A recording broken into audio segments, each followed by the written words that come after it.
They always keep it interesting, Ike. They always keep it interesting. Ike, Spike, and Fritz. Ike, how you feeling, brother? Brother Spike, like the great movie, I'm dazed and confused right now.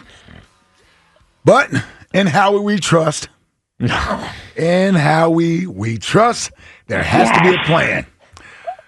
Jackie Baseball, don't get your hopes too high. Yeah, right. Pun intended. Yeah, right. Intended. Holla at your boy. Phil's stock is skyrocketing. Phil's stock is skyrocketing as we look towards the next closest team to win a championship in this city, the Philadelphia Phillies. Well, we have a big show today. Tuesdays with Elliot is coming up at 3 o'clock. We love that. We're going to introduce a new, as Ike has said in one of our meetings, the non-Eagle season is the time when I really dig in. So we have a new show feature coming up that we'll introduce at 4:30. Top 5 at 5 coming. Jackie baseball report as well. But are you worried now? Are you worried now? Are you worried now, Eagles Nation? Are you worried now? You were sitting around on the Parkway, still celebrating the Super Bowl with this haze over your eyes, looking through your midnight green glasses. And I ask you, are you a little concerned now? Because I came on yesterday and I said, hey, I'm a little worried here because they're losing Josh Sweat and they're losing Milton Williams and they're losing Darius Slay and they lost Isaiah Rodgers. Are you a little worried? And everybody's like, no.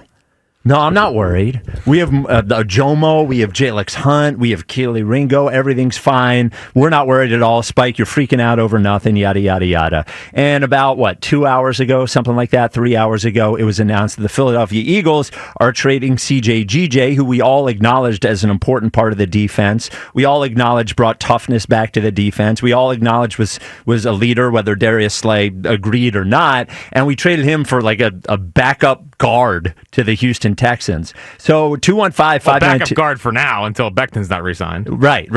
Well, we assume he'll back up Steen, right? Unless we trade him for a 5th-round pick or something like that. So I ask you at 215-592-9494, are you concerned now?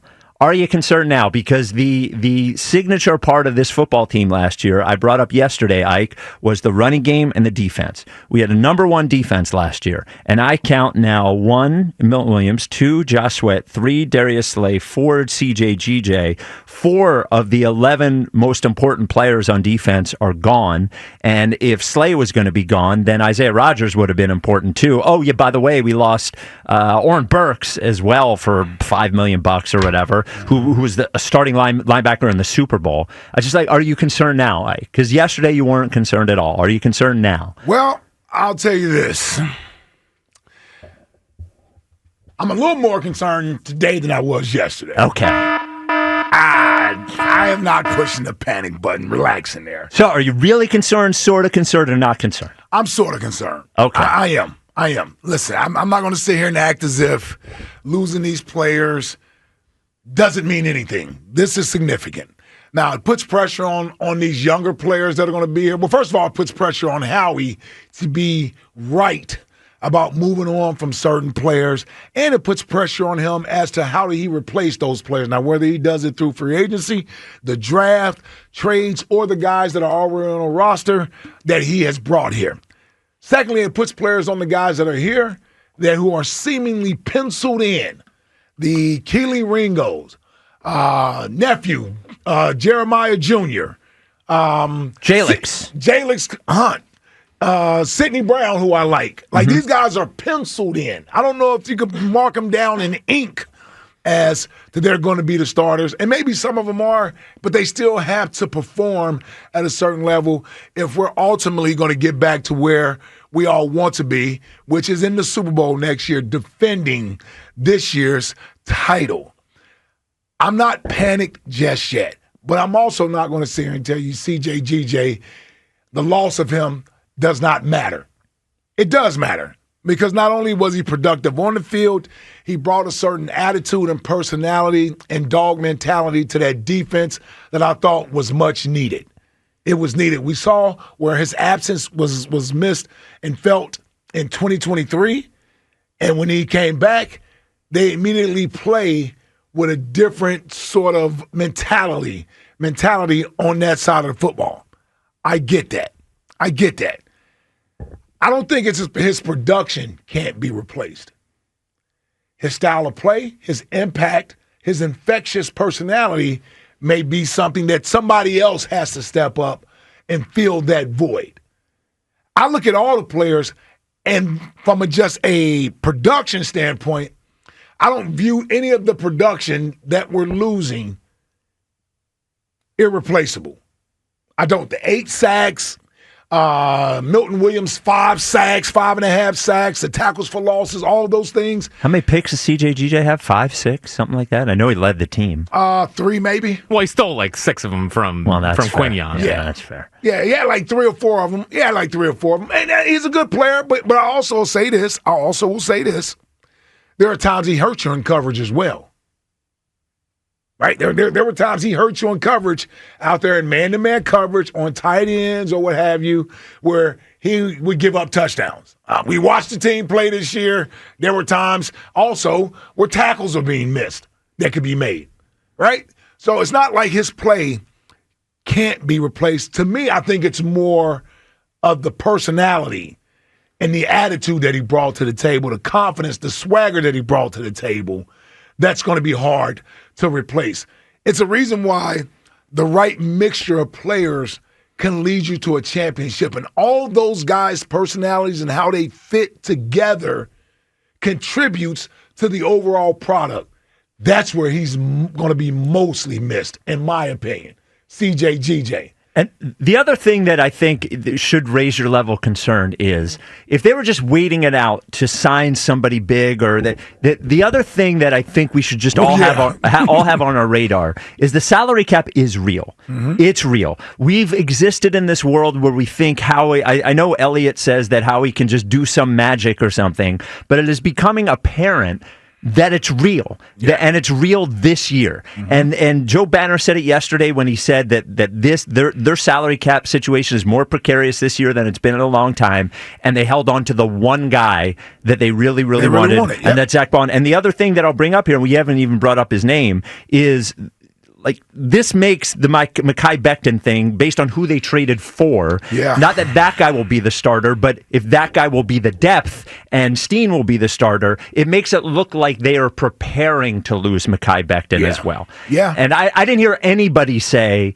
as long as we just keep Bond. It was Bond and Becton, and we assumed that, that Josh Sweat and Milton Williams would go. Raise my hand to that. Right. Yeah, you were one of them. Yeah. Becton, if they were to lose Becton, I think that's a real loss. I do. And I know you can't. I know it's difficult to pay every offensive lineman double-digit millions of dollars. I get that. But there was part of me hoping that somehow, the market would sort of dictate that this could be a short-term deal for a reasonable price, and he'd still be here. And he's not gone yet, but it certainly feels like he's not going to be here. So that certainly is a question mark, regardless of if it's this kid they just traded for out of Houston or if it's Tyler Steen. There's question marks there with Steen. And you know why there are question marks there with Steen? They just traded for another offensive lineman. Right. So they're letting you know that it isn't a lock that Steen would be the starting guard there. And Steen lost the battle last year, too. Yeah, it's for what it's worth. Yeah, he lost the battle last year. So there's question marks there. I get that. I totally get that. And that's one of those situations where you're going to have to hope the sum of the parts are better than the individual players, meaning whomever steps in there at the right guard position. There are 4 Pro Bowl caliber players there, 1 Hall of Fame caliber player at right tackle, that they should be okay as a unit to get that one position through. That's why I'm not as concerned when it comes to the O-lineman. The guard position is, for lack of a better way of putting it, it's the least important of the all 5 positions. As long as the guys around the guard are good. As long as the center is good and the 2 tackles are good, you can get by with the guard. I think no offense to Landon Dickerson. All right, 215-592-9494. He's an all-pro guard. Are you starting to get concerned about where the Eagles are heading in free agency? And little bit. And here's the last thing on this is, I think you can look at each one of these individual things like you just did with Becton and go like, yeah, we can be fine there. Mm-hmm. We can be fine there. It's in totality. Well, the defense is harder to do than that O-line. Yeah, that's harder. And I'm saying I could say, look, Milton Williams got paid a lot of money. Look, Josh Sweat got paid a lot of money. Look, Darius Slay is 34. Look, CJGJ, but it's in totality that all of it starts to sort of like weigh on you. And it's like, well, wait a minute. There are only 22 starters. And like, this is a very high percentage of those 22 starters. Sure. All right, we do have a next question today because we do want to have some fun while we're sounding the alarm. Sound the alarm one more time. There you go. On this day in 1989, the great Cops made its debut. And this was Mark's favorite show, right? Didn't Mark love Cops? DVR'd.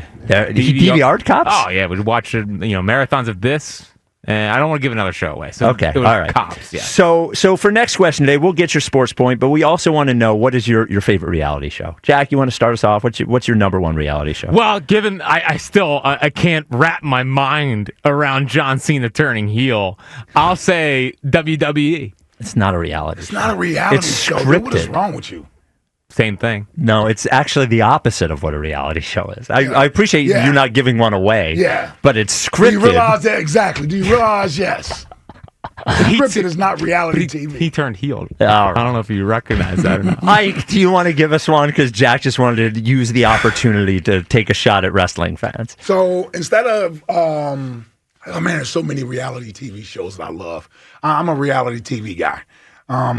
Going back in the days of the beginning of it. Yep. I remember the first reality TV show. But I'm more of the modern day age reality TV show as well. So I'm gonna give a franchise. Sure. Right? Yeah. Because it's different cities, but it's the same franchise. Okay. I gotta go Love and Hip Hop. See, I never watched that. Oh man, Love and Hip Hop. You got Love and Hip Hop Atlanta, New York, Miami. They used to have Hollywood. Okay. Yeah. And Love and Hip Hop, what So happens?